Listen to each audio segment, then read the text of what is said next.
we're going to talk about the other half of long-term investing, income, distribution funds. Now, my last video, I talked a lot about the accumulation funds, why they're cheaper, why they're more popular, but we're going to look at the other side of the coin now. Technically, the growth engine, which allows you to get paid, and then you can distribute your wealth elsewhere. And this is still ETFs, this is still beginner friendly. And if you do like this sort of stuff, please do slap a like on the video and comment below what you think, because the last video that I did, which is in the link below, got a lot of comments, certainly about the amount of fees that are kind of technically involved here. But I suppose once you've watched both videos, you'll know a bit more about them and why they're very, very different. Now, the big key difference here is obviously they pay out a dividend. That's as simple as it is.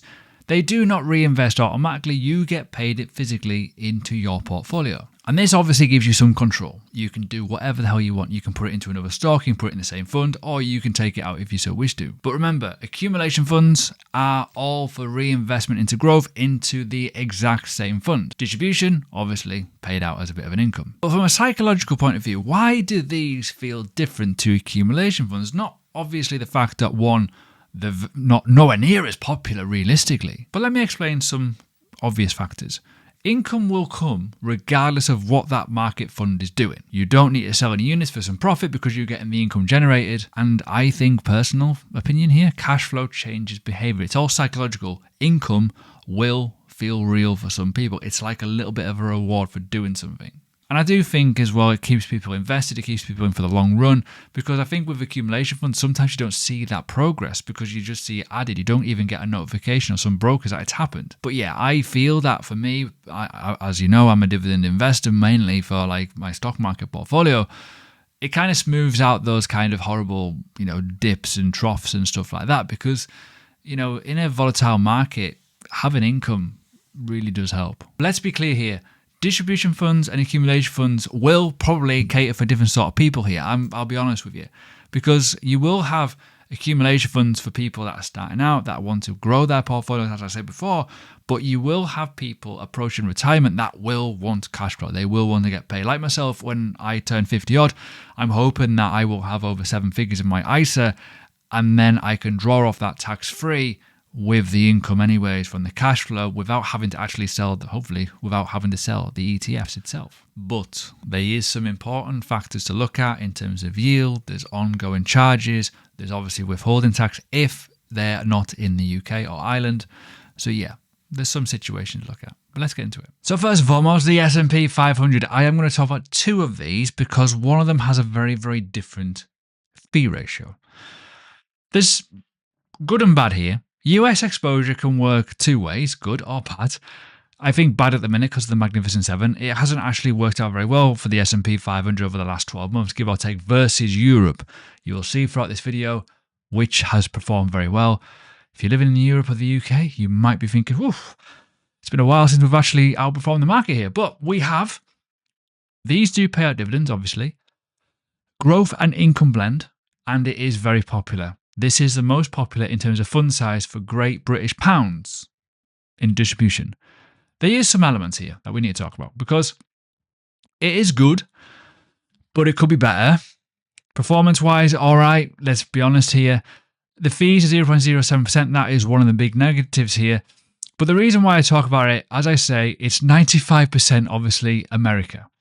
And the 95% of those, most of them are in this little area here. Not ideal. So just bear that in mind when we're looking at certain things, because if something has a bit of a wobble, you're going to notice it pretty aggressively here. So yeah, 9.4% over 2025, quite underwhelming. It did do very, very well in 2024, obviously. The dividend yield is quite low though. That's the big thing to this. The dividend yields, and stick around, you'll see my portfolio and what I focus on. I prefer higher yields with growth, which is quite hard to find, but you can get them. So yeah, there's a bit of a trade-off here. For me, I think if you were holding that over the last over 2025, you'd probably be a little bit disappointed.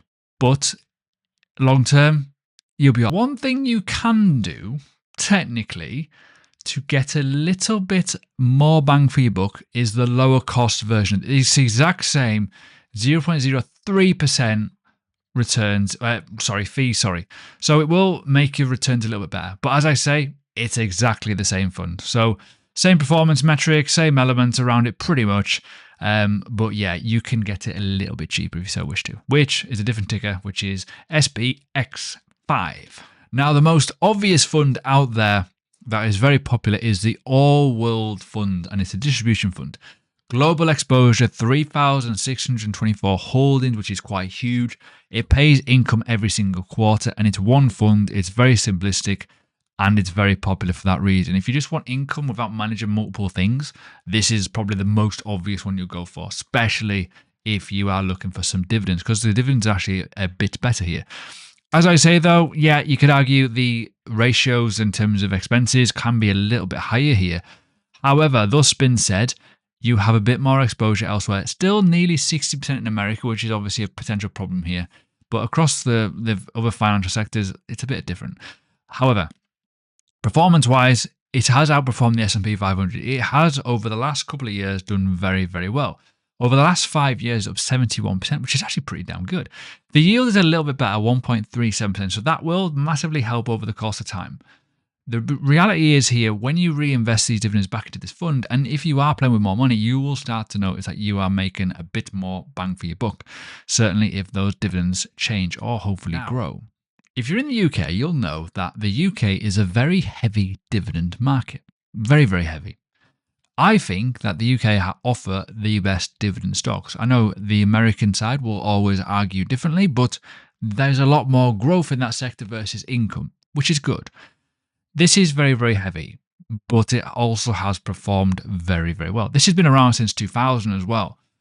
Decent fund size, decent expense ratio, probably a really good option to have.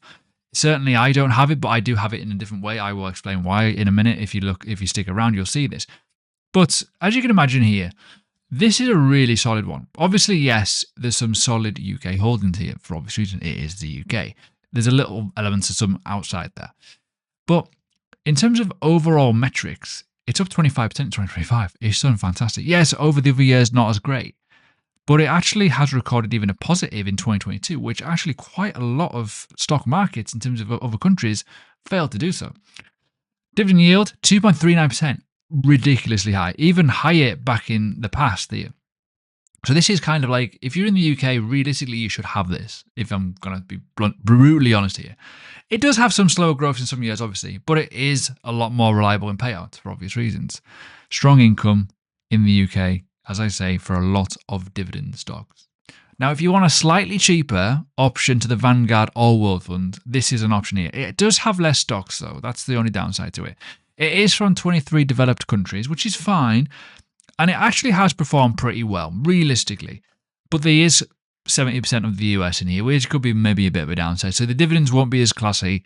You may well find the performance hasn't been great, but over the course of 3 years and 5 years, as you can see, it's done fantastically well.